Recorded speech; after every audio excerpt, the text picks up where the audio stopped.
Hi, OBSA. This is Marissa here. Today we have Eddie as our speaker. He is a life and business coach. He strongly believes that success, especially in transition, is 80% psychology and 20% skill. He does have a vlog, and the segment is titled 80 Seconds with Eddie. So Eddie, I'm going to have you take it away. You can teach us a little bit about transition from ASU to your career. I would also like to mention that being an ASU alumni, Eddie is also an OBSA alumni. So Eddie, you can take it away. Thank you. All right. Good evening, everyone. My name is, again, Eddie Picasso, and thank you, Ms. Marissa, for that great introduction. Again, my name is Eddie Picasso, and it is my privilege to spend the next 30 to 45 minutes with you speaking on a topic that has completely changed my life, and I truly believe that it will make a difference in the results that you will have on your transition into the workforce. What I would like to start off with is, if everyone, hopefully nobody's driving, if you could just sit up in front of your desk, sit up straight, and take a deep breath real quick. Just inhale, and as you exhale, kind of moan a little bit. Let that exhale feel pretty good inside. Like, don't be shy, just moan a little bit. Now try it a second time, deeper breath, but really make it feel good this time. And there's nobody looking around anyway, so I hope I'm not listening, and I don't think anybody's next to you. So I hope that you took that deep breath and let it really feel good inside. Thank you for that. If you did, please, if you don't mind telling me yes that you did do it on the chat, I would really appreciate it, just to make sure that you are with me. So you guys are pretty much it. You're the next level. You are the future. Your generation, our generation, we will change the future. We're living in the greatest time of human history, the greatest time to be alive, and we have the opportunities and resources to pretty much set a new standard. And the topic, I don't know if you noticed by my, I'm a little bit hyper just because the topic does get me fired up. Like I mentioned, we are living in a technology revolution right now, and it is pretty much going to render the technology of the last 50 years completely obsolete. And we're going to see some extraordinary changes and advancements within the next 10 years. We've already started seeing it, and you may recognize it, but may not pay attention to it just because it's kind of subtle. Like the JCPenney's that just closed a couple of days ago, that were announced that they were closing a few more stores a couple of days ago. Toys R Us closed not too long ago, and just pretty much a lot of brick and mortars, as you've already seen, are closing down shop just because of how much technology is evolving.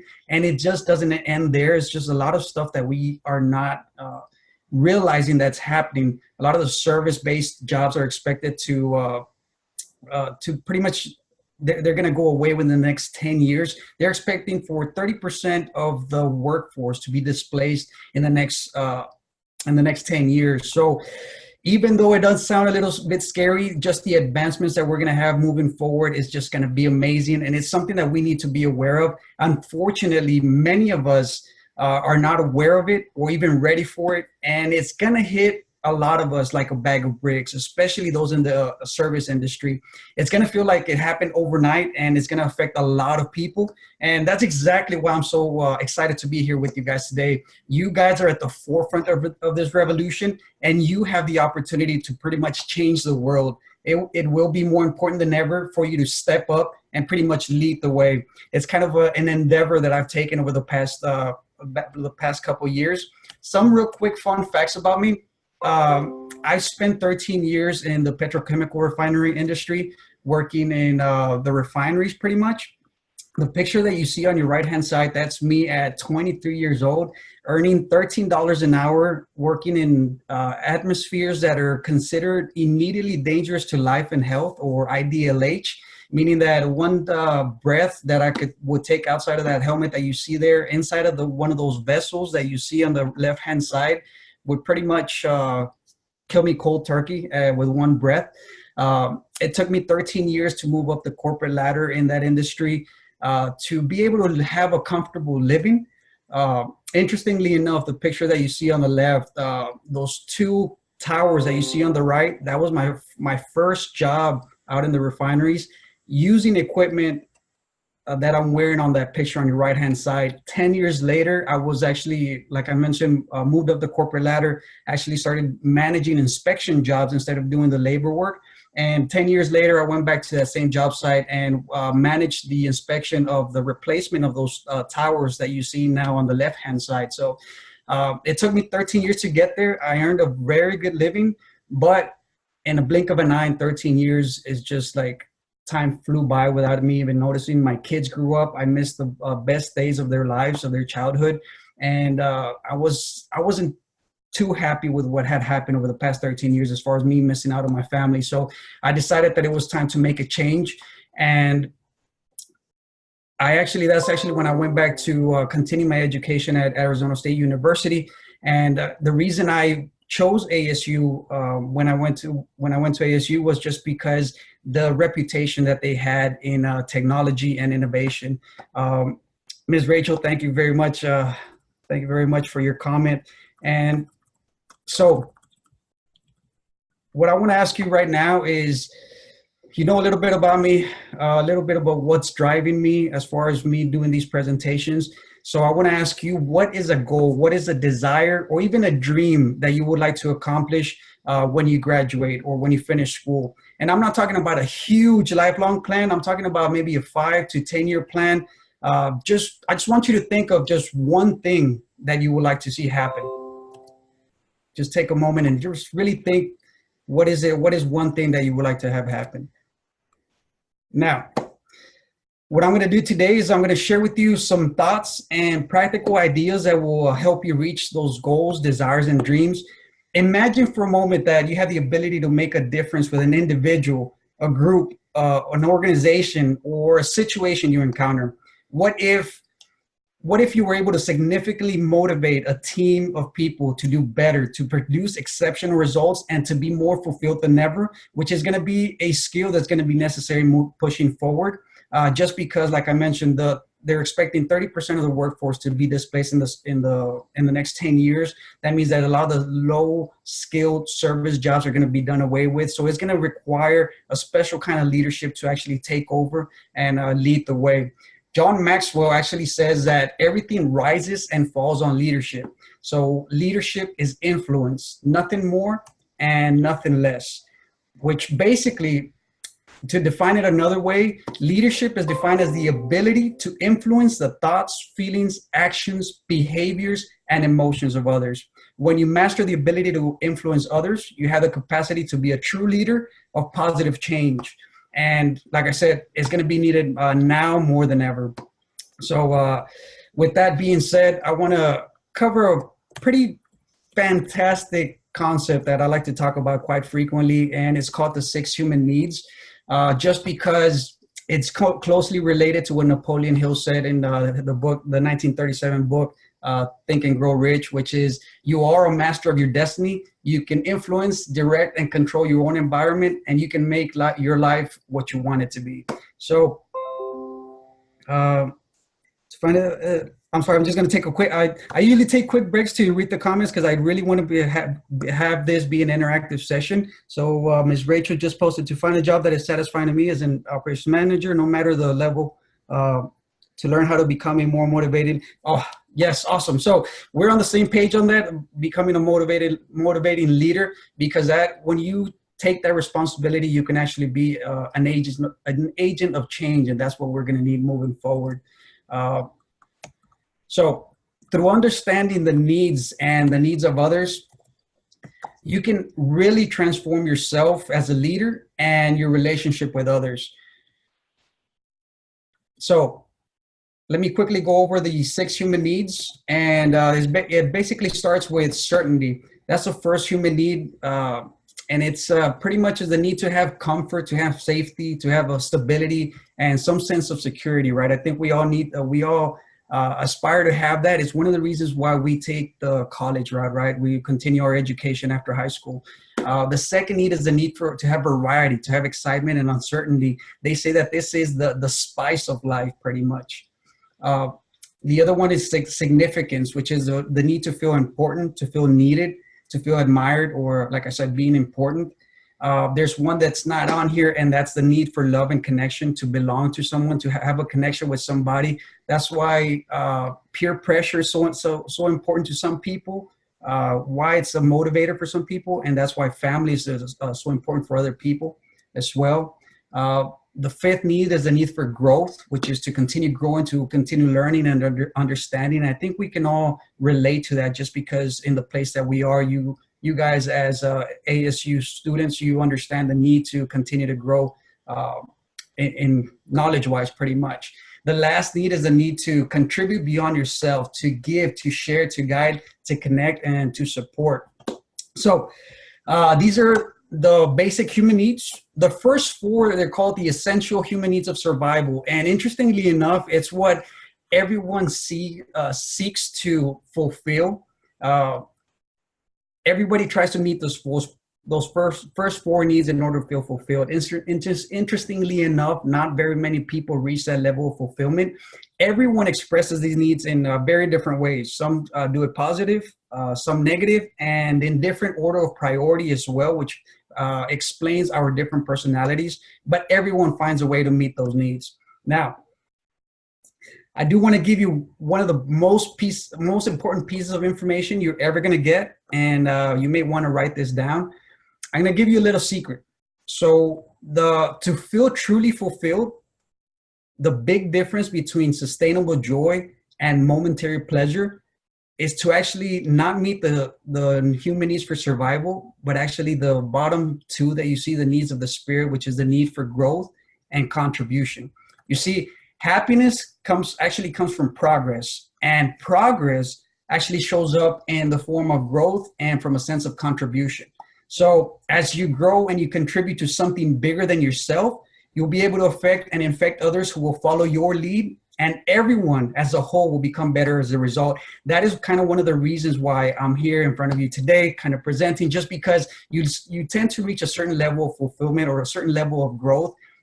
And you probably heard it this way, where you can't grow past a certain level unless you turn around and teach someone else what you have learned. And that's kind of where this goes. You need to be able to grow and contribute beyond yourself to keep on that journey of growth. And at the same time, many people try to contribute before they grow. And interestingly enough, you really cannot give what you do not have. So in order for you to contribute, you actually have to grow yourself personally, spiritually, professionally, and I guess in love and connection as well. So what if I told you that your success is a product of growth? And I'm going to prove it to you. And I've talked about it just a minute ago. To advance in your career, you must grow your professional skills, right? And that's exactly why we're attending ASU. Is that correct? If you agree with me, can you just put yes on the chat? That way I know you're still with me. Yes, thank you very much. I believe that's Marissa. Ms. Lucille, thank you very much. So that's an absolute yes. To lead at home, you must grow in your relationship with your spouse, with your kids. If any of you have kids, if you're old enough like I am, like I have kids, so you got to grow in your relationships at home. You got to reach your financial goals. You must grow in your knowledge of how money really works. It took me 35 years to really realize how money really worked after some big debts, including student debt. So that's a little backstory to that. And actually, to be in alignment with infinite intelligence, you need to grow spiritually, whatever that it may be for you. And that is exactly why I'm so excited to come talk to you today. Anybody and everybody feels a leadership role in some area in their lives, and you yourselves have the ability to be great leaders and the potential to lead in any environment. Whether you're a manager, a parent, or you have the desire to be any agent of positive change for anyone or any group at any time, such as a motivating leader, I lost my place. You pretty much have to grow in your leadership skills. So there are countless opportunities to pretty much set up and have tremendous impact. And one thing is for sure, that everyone, including you guys, myself, we were all put on this earth to be leaders, to lead. The world needs more leaders like us, and us, you guys, you are it. You are the future, like I said. But each one of us in this room, in this webinar, we're all unique, right? Did somebody say yes? I hope you agree with that. And I am getting some yeses finally, so thank you for that. Well, not finally, it didn't take very long. I guess I got ahead of myself. So the thing about it is that even though we understand this, actually, and we spoke about this before we jumped on the call, Marissa and I, that it's easier said than done, right? We grow in the knowledge, but putting it into practice is a little bit different, a little bit harder. You need to be able to grow on a daily basis to be able to put it into practice. Growing yourself daily guarantees that you will be better than you were the day before. Pretty simple, right? Well, it's like I said, it's easier said than done. But as we reach new levels of growth, we all experience what we call growing pains, which is life lessons requiring some form of pain management. And who follows me, by the way? Say aye on the chat real quick. And I'm going to show you why real quick. I'll show you a little infographic that this is the easiest way for me to do it. I was trying to get a whiteboard and I couldn't find one big enough. So I'm going to do it on paint real quick. If you can see it on your screen, just tell me you can see it real quick. So we all have a certain level of comfort, and we tend to stay within that level of comfort. And let's say, for example, that circle you see, that radius you see on the screen, that's your level of comfort. That's our comfort zone. We tend to not break out of that comfort zone just because of one thing we call fear. The important thing to find out or to learn is that in order for you to keep on growing, you actually have to break down those barriers in order to keep on growing. Once you are able to break down those barriers and keep growing, then we automatically form a new level of growth, and we reach a new level of fulfillment, a new level of growth, and a new level of problems, right? If you're old enough to remember, if you're as old as I am, Biggie Smalls said it best when he said, more money, more problems, what, right? But this is actually more of the more you grow, the more situations you encounter, the more problems you need to overcome, the more hurdles you need to overcome. So as you keep on growing, you're going to keep seeing much bigger problems and much bigger barriers, but that is just the nature of growth pretty much. And it's kind of what I wanted to show you guys. So every time you grow, you end up reaching new barriers, new problems, and you've got to keep on getting out of your comfort zone to keep on growing. I'll give you a perfect example. How do we handle these problems? Well, in order for us to actually break down those barriers, we actually have to trick ourselves. It's kind of interesting that the fear pretty much keeps us in alignment, or it keeps us within that comfort zone. And we tend not to break out of that comfort zone. We kind of have to trick ourselves. And the way to do that is to actually find a pain that is actually a pain so great that is actually the pain of not making the change or not making the growth is much bigger than experiencing the actual pain. And I'll give you an example of that. Some while ago, I was trying to teach my youngest son how to ride a bicycle, and he didn't want to learn. He was still doing training wheels just because he was afraid of falling. He didn't want to learn how to ride the bike on his own. And so I went on this mission to actually teach him how to ride a bike. And I actually had to show him, that's us right here, showing him how to ride the bike. And pretty much what it got down to is I was trying to put him on the bike, and he didn't want to get on it without training wheels just because he was afraid of getting hurt, as he had in the past of falling over and getting hurt. So all he was seeing was the actual pain, the physical pain. It wasn't until I talked to him to let him know that, listen, if you keep being afraid of what could happen, of the what ifs, of what could happen if you do something, the pain that you're going to encounter, then you're going to miss out on so many great things that this world has to offer, right? And I kind of started getting through to him, but it wasn't really enough. It wasn't until I told him, I kind of took a pause and I stepped back and I told him, besides, how are you going to feel when I tell your friend Aaron, which is a little neighbor that plays with him all the time, how are you going to feel when Aaron knows that you're still using training wheels? And just like that, it was like somebody shut off the water hose. He was actually he was kind of crying, fighting it, that he didn't want to get back on the bike. And just like that, he stopped crying. He got on that bike and he actually started riding it. Within 2 minutes, he was on that bike and riding it by himself. That's a video that I actually took of him while he was learning, and I'm going to play for you real quick. Now picture yourself balanced.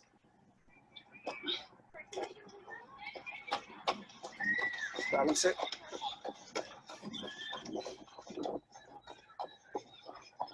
Oh, I'm doing it. You're doing it, huh? Those two words that he said right there, I'm doing it. Oh my gosh, that was like the day of my life, just hearing those words from him. And if you paid attention to the first couple of things that I told him, just picture yourself doing it, actually envision it, actually picture yourself riding the bicycle.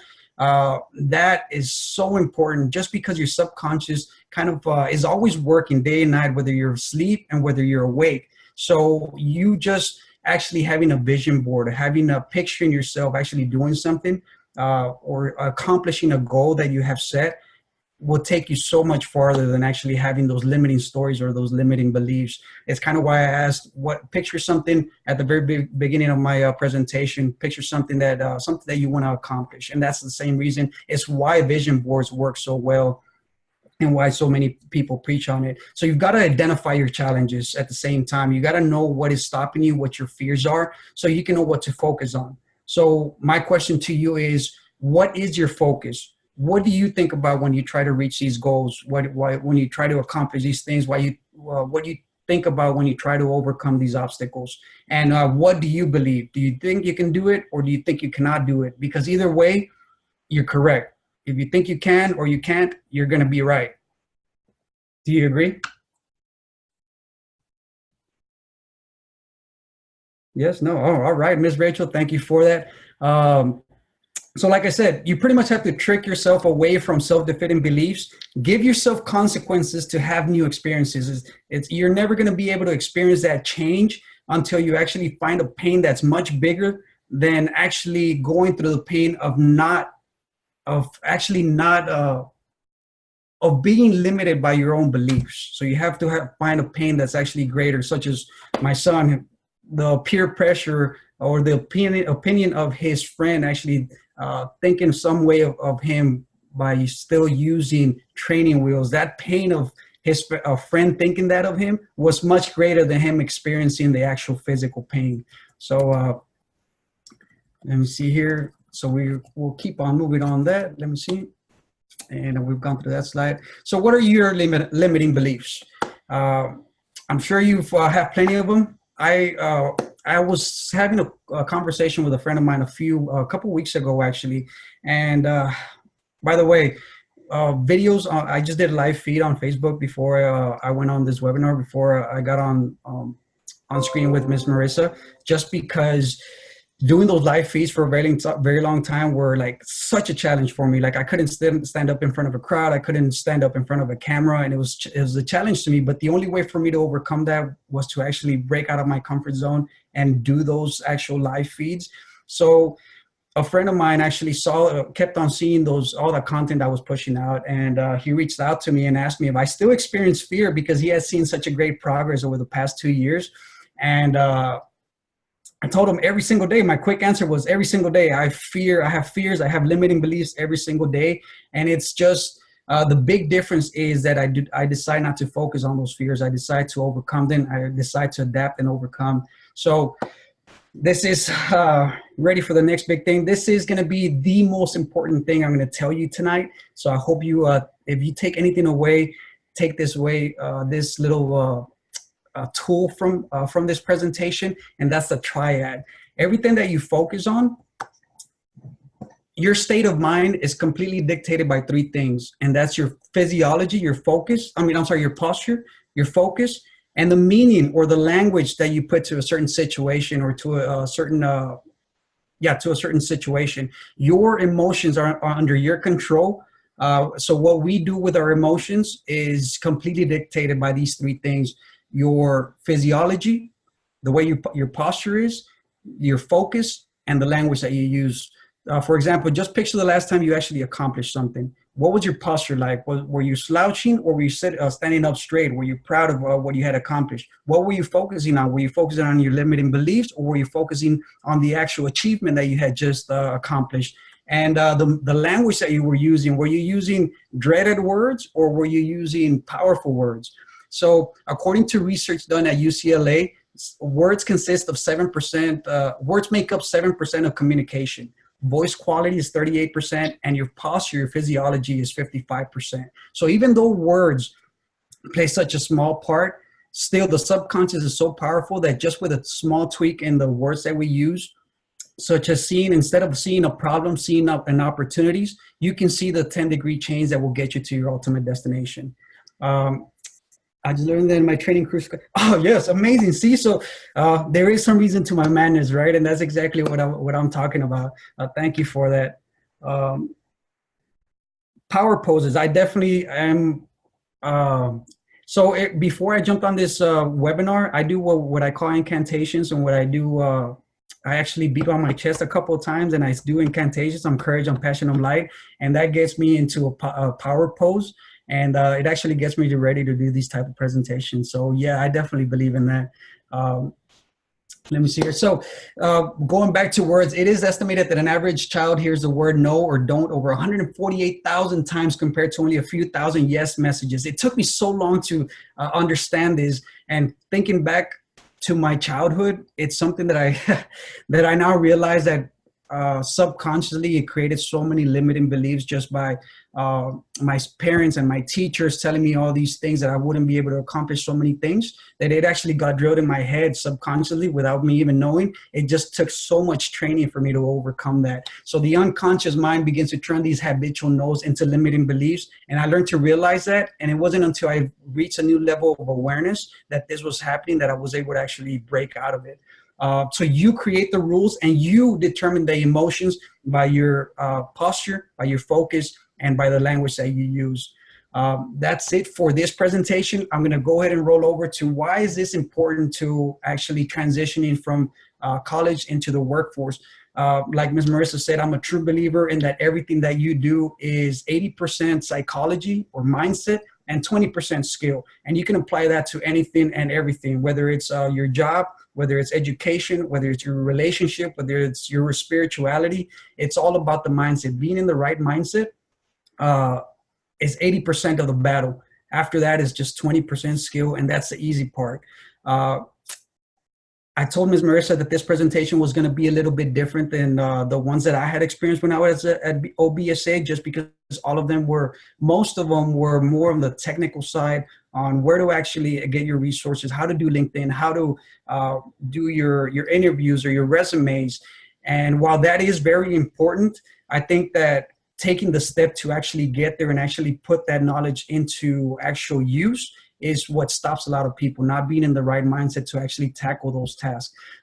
We're living in the greatest time to be alive, information-wise and technology-wise. Information is the tip of our fingers. If we are not able to actually sit down in front of a computer and Google something, anything and everything, and I'm not talking about self-diagnosing yourself on Google for any ailments. I'm talking about actually researching how to actually do your resume the right way, how to spiff up your LinkedIn profile. Everything that you have to do is it can be found online. That's the easy part. It's actually getting the right mindset and actually getting to work and putting your head down and your feet on the ground to actually do the work. One of the big things that I'm not going to go away from this webinar without giving you at least a little bit of tips. What has helped me the most transitioning from actual education into the workforce has definitely been building my personal brand. I think it's more important than ever to build a personal brand outside of your employer. Even though it is important to actually be within the guidelines of your employer, you want to build your own personal brand. And that includes, it's so easy nowadays just because social media is just free real estate. And so many people see social media and use social media in the wrong way that it gets a bad credit. Social media is actually, I believe for the past couple of years, that social media is definitely the new resume. I've heard horror stories, and I'm sure you have too, that employers are now going into social media to see what kind of stuff you're posting in order to see whether you'd be a good candidate for the job or not, just to see if there's any profanity, anything that may not fit their image. So in order to avoid that, in order to capitalize on that, in order to be ahead of the competition and have the advantage, is to use that social media the right way. And that is that every platform has its own demographics and its own purpose. Facebook is for family and friends. LinkedIn is more professional. Instagram is for those glam shots, right? So it's just a matter of using the right content and building your brand in the right way on the right platform. And not putting any pictures like drinking pictures, any stuff like that, that's going to affect your image, that's going to affect your brand. There's been studies that have said that that millennials have the strongest buying power nowadays, and that's only going to get even stronger as more of the millennials become a wider workforce, a bigger part of the workforce.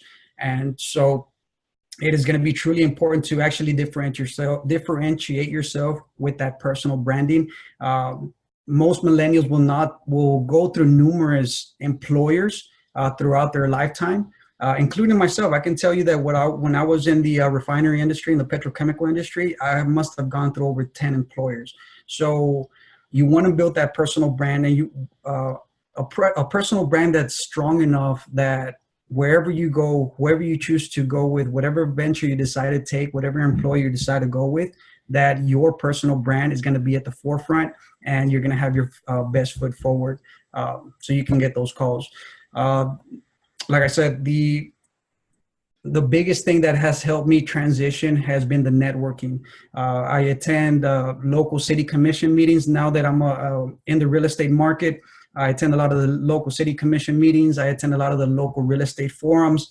I continue my job, my personal growth journey on a daily basis. And I try to attend as many events as possible so I can not only network, but also grow, continue that personal growth. So I think I've taken enough of your time. I hope you got a little bit of something. Feel free to reach out if you have any questions. There's just so much that I've studied over the past few years that this is not I don't think that's the appropriate, I could go on for hours talking about different topics. So if you have any questions on anything, feel free to reach out. I'm on Instagram, on all those social media platforms, pretty much, just whatever you prefer. Feel free to reach out. Who inspired me to be a success coach and personal development leader? That is an excellent question, and that is actually a long story that we probably don't have time for, but a little bit of that story is the 2016 election is how it started, pretty much. There was a big controversy on it, and it was a matter of I wanted to teach my kids what democracy and what capitalism was all about. I've been a business student since I graduated high school in 2001, so I'm a business student at heart, and I'm big on capitalism. And so I was trying to teach them a lesson, and I realized that if I was going to teach them a lesson, I was going to have to lead by example. So that's when I actually started transitioning away from the petrochemical refinery, went back into school, continued my business studies, and actually started my own business, which completely failed. That's another thing, by the way. Transitioning and failing once you're transitioning into the workforce is completely normal.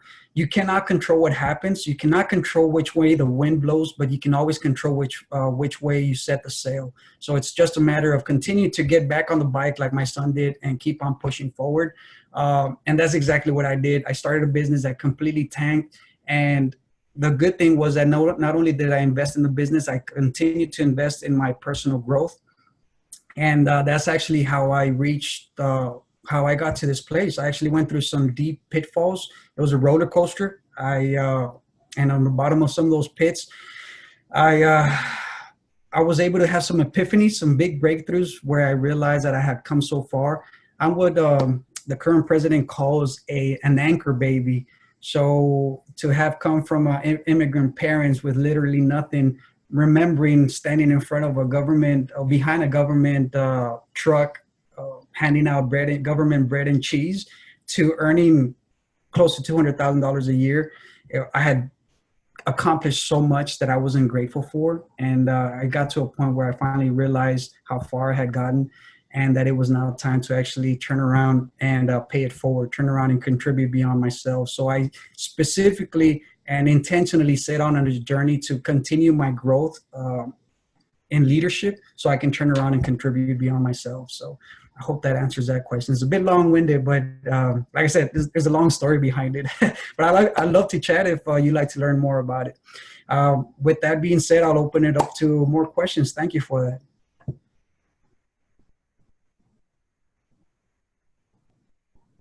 Okay, so the question is, I'm at the point where I have applied to so many MBA internships without any luck. Do you have any suggestions on how you ensure when I get out of school that I get a job quickly? One thing that I've learned is that persistence will always outwork smarts if the smarts doesn't keep up with the persistence. So anything and everything comes back to persistence. And I can't tell you how many examples I have of where, even though I didn't have the skill set, even though I didn't have the knowledge, my persistence of going after things actually made the difference between me not succeeding and actually accomplishing my goals. So definitely persistence, never give up. That would be my number one suggestion. Definitely networking. I hope you don't mind me calling out the actual questions. So I think everybody's able to see it. So I'm okay, good, awesome. Any other questions? Definitely networking has been one of the better parts because I've become a big, I've really become a true believer of social media content, of really building that brand through social media. It does take a lot of work. It's not the quickest route. It's so much work. Just social media engagement and content is just so, it's a full-time job in and of itself. But my social engagement with my actual networking, those coupled together actually is what's gotten me the most attention. There's not a day that doesn't go by where someone reaches out and actually sees and compliments me and everything that I am doing. And it's part of building that brand, pretty much, that personal brand. Any questions? I get excited about stuff like that. That's why I kind of go on a tangent a little bit. How can I use contacts from OBSA to help me? Oh, okay. So, and this is a practice that I put into place as a realtor, and that's sometimes you just have to do whatever it takes. And I'm big on that. I'm big on making things happen.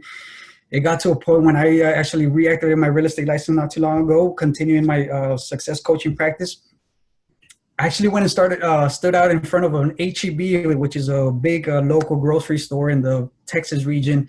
And I wouldn't leave until I handed out at least 10 business cards. So definitely going to the OBSA and actually networking. And I'm not talking about just going out and handing those business cards. I'm actually talking about going a little bit further than that and providing some value while you're handing out those business cards, learning on what their goals are, what the people that you want to network with, actually learning what they're about, learning a little bit about their story. Everybody's got a story, and everybody loves stories. I love to hear stories. So that's one of the big things. Approach people with your best intentions of learning a little bit about them and wanting to, before asking for anything, actually providing value. How can you help them achieve their goals? Leading with that value add first. I think that's the best way to do that. I hope that answers that question. Does that work?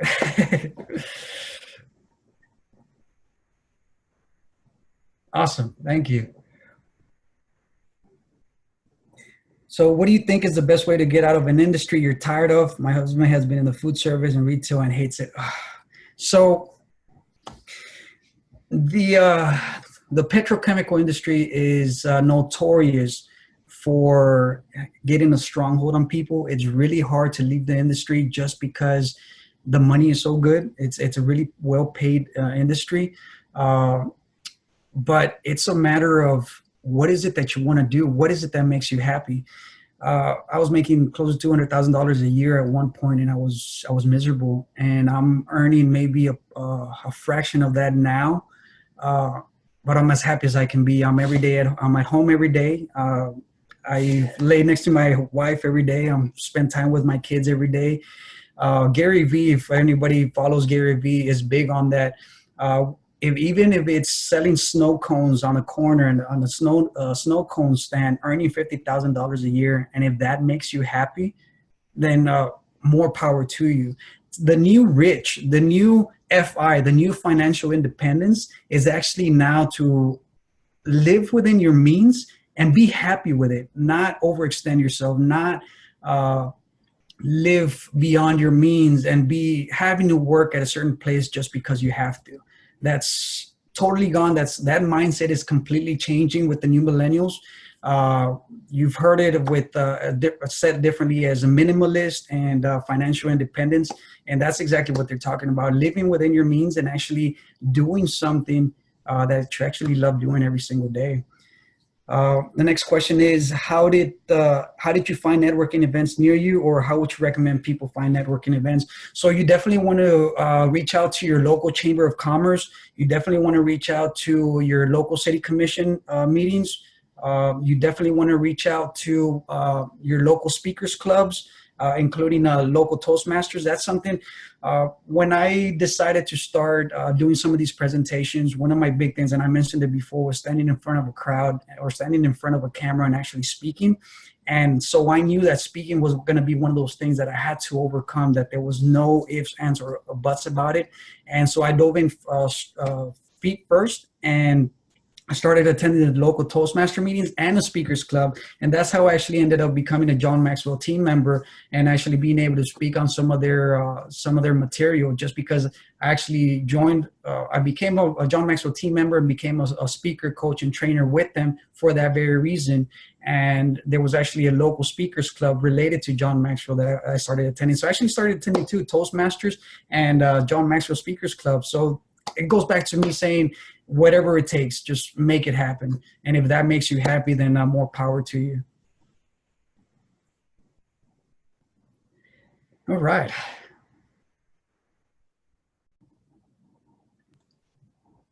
Any other questions?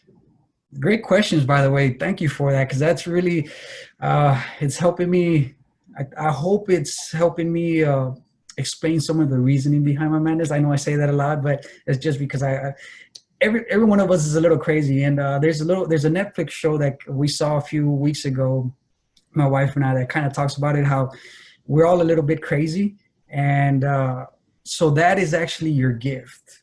That is actually what you need to actually capitalize on and focus on. Whatever drives you crazy, that's your light shining, and embrace it and let it show. And that's kind of what it is for me. So that's why I'm a little quirky sometimes.